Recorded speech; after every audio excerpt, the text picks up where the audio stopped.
We are out here at the NFL owners meetings, and I'm joined by ESPN's Jeremy Fowler. And Jeremy, this has been an exciting time for Vikings fans.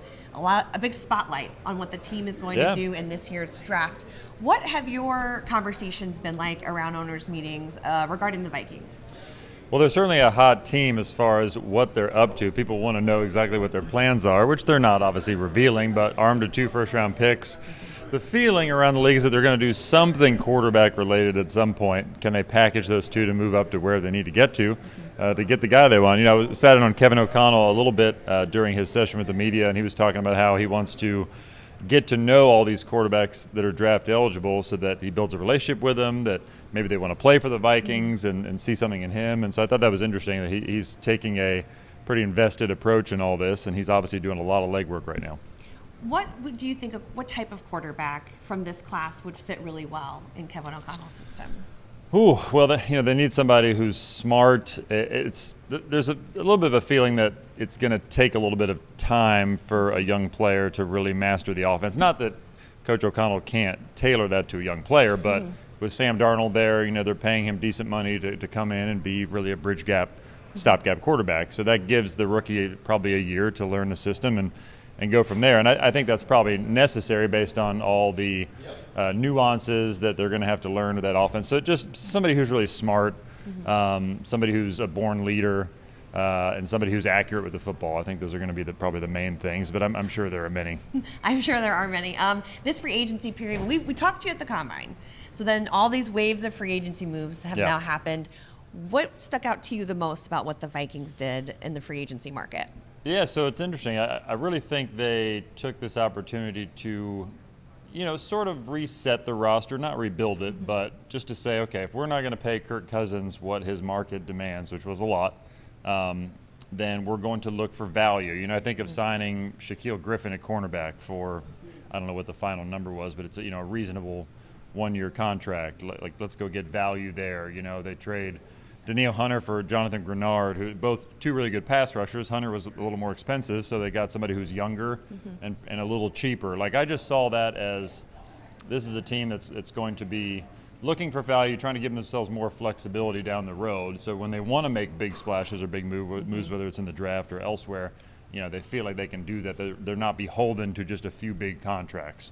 So definitely trying to bring more balance to the roster. That's what I noticed, and it's an interesting approach. I think now, with GM Kwesi Adofo-Mensah, you'll see him really put his stamp on things in year 3, more so than the past 2 years. Yes, definitely. And it's funny you mentioned the word flexibility. It's something that they've mentioned often regarding the moves they've made, especially that one, because too often you don't see a lot of those trades for first-round picks outside of the night 1 of the draft. So it's kind of impressive. They called their shot early.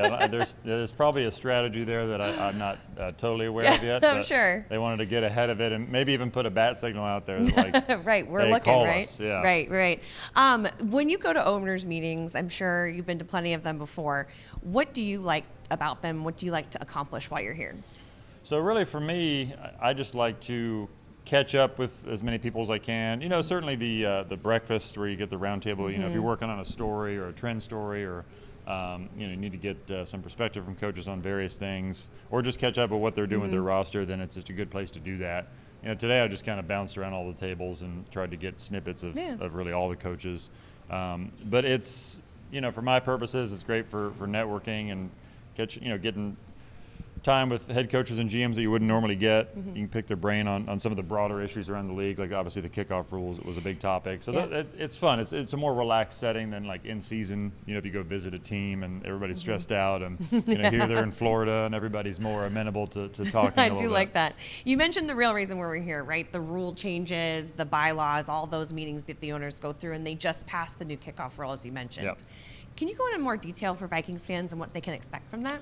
Yeah, so I've been trying to figure out ways to describe it, and it's better when you watch a video. Okay, that's fair. But I would say, so really it's almost like a running play a little bit is the best way I would describe it, because now you have the return units and the coverage units brought over more toward the 2 kick returners close together. So the idea is you're taking the guesswork out of somebody rushing 30 yards full speed in a full collision with another player. They're trying to get that out of the game. So to make it a little bit more safe, right? That's yeah. kind of the goal with so this is the way to do it. It's going to look funky. It maybe even some would say it looks gimmicky, but they put the special teams coordinators around the league have put a lot of effort into this. Yeah.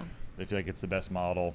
So you kick off over here, and then you got about 20 players in a line, and they're just all going to block each other, and 2 kick returners, and that'll be fun. You get 2 returners instead of 1. How does that change from a player's perspective, like rosters and what you're looking for a kickoff specialist now? Well, I don't know if it'll change it as much. It brings more value to kick returners in the draft, I would say. Because now you need 2 good ones, and you can get creative with how you use those 2 and who takes the ball and who blocks, or however you want to do it.